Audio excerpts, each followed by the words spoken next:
Hech qachon pastkash insonlar bilan bahslashmang. Chunki yaxshi gap ta'sir qilmaydi. To'g'ri gapni qabul qilishmaydi. So'zlaringizni tushuntirish uchun ularni darajasiga tushishingizga to'g'ri keladi. U maydonda esa ular sizdan ancha tajribaliroq. Va hech qachon pastkash insondan yordam olmang. Chunki bir burda non bergan bo'lsa, o'zim boqib katta qilganman deb da'vo qilishadi. Yillar davomida ustozimning bir nasihatiga amal qilib ko'p manfaatlar ko'rdim.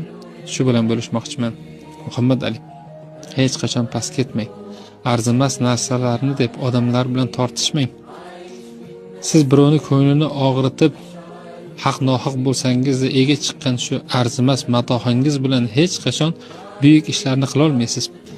Lekin saqlab qolgan himmatingiz va vijdoningiz oldidagi yorug' yuzingiz bilan buyuk maqsadlarni amalga oshirasiz. Men o'ylayman